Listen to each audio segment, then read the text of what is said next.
Hi, welcome to Mag Chats Books. Today I'm going to do my weekly wrap-up. This week I read 3 books. The first one was a novella, and it is John Scalzi's Unlocked. It was on my Kindle. I think that's the only format it comes in. But it's the prequel to the Lock-In series, and it explains or gives the background to the pandemic that occurred, which caused people to get this Hayden's disease, which causes their bodies to be totally paralyzed, although their brain function is totally intact. It was interesting because it's almost read like it could be real, because it showed how government and politics played so much into this, and how people support things when they first happen, but when they get used to them, it kind of dies down and the support goes away. Anyway, I really thought it was great that the background work was done for this series, and I think it makes the Lock-In series that much more enjoyable for me. So if you've read Lock-In or you want to read Lock-In, I recommend that you get Unlocked and read that one as well. The next book that I read was The Essex Serpent by Sarah Perry. This book was so unusual, it's hard to describe.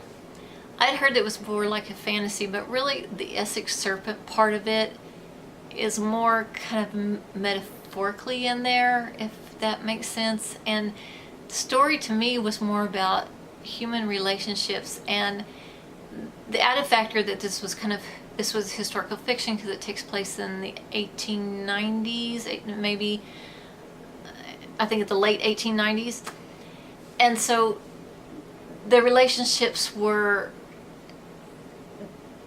maybe more restrained because of the environment and the social standards at that time. But it also made you feel like these people were more real than sometimes you get in historical fiction, where it's so polite. It's hard to explain. The writing in this I thought was super good, and I really enjoyed that. The story itself was good, but I don't think it was that great. I think I enjoyed this book because of the writing and how people interacted with each other. The whole Essex Serpent part honestly could have been left out for me, and I wish this was a book club kind of book where you could discuss more with it, because I might have missed something. Overall, I recommend this book, but I think because it wasn't what I thought it was going to be, the story was okay. I'll just say that.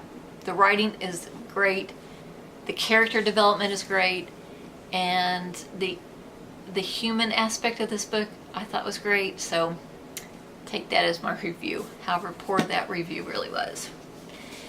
And the last book that I read was Dark Matter by Blake Crouch. This one was really good, and I think I said when I talked about this one that Mel from Mel's Bookland Adventures had talked to Melanie from Mel's Bookland Adventures had talked about this reminded her of Michael Crichton, and when I first started reading it, it did remind me of Michael Crichton.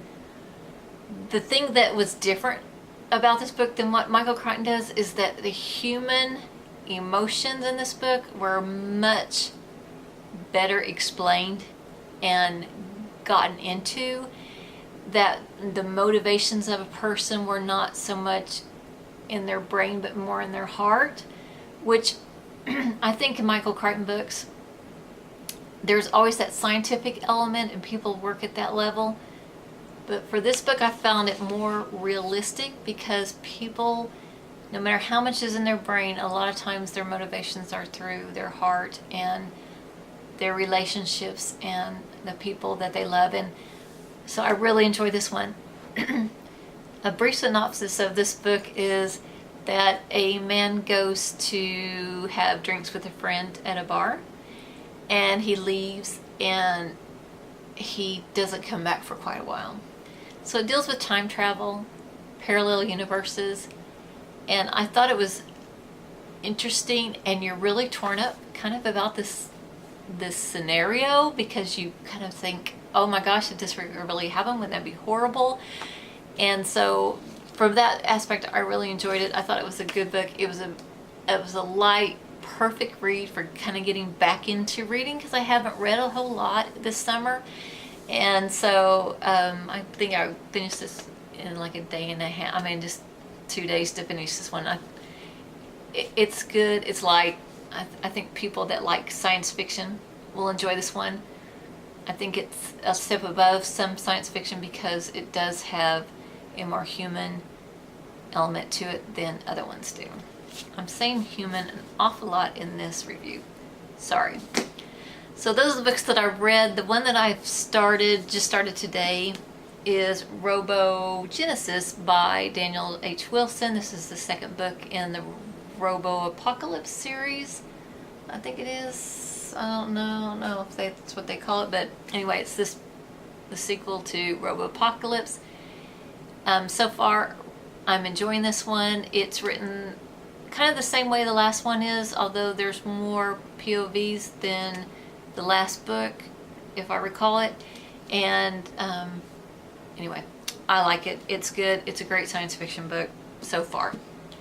So that's what I'm reading now. I haven't picked up another book. I'm just kind of just reading one at a time now. I'm not starting several at a time.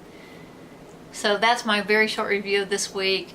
Please let me know what you read this week. If you read any of these books, let me know what you thought about them. That is all for now. Thank you so much for watching. Goodbye.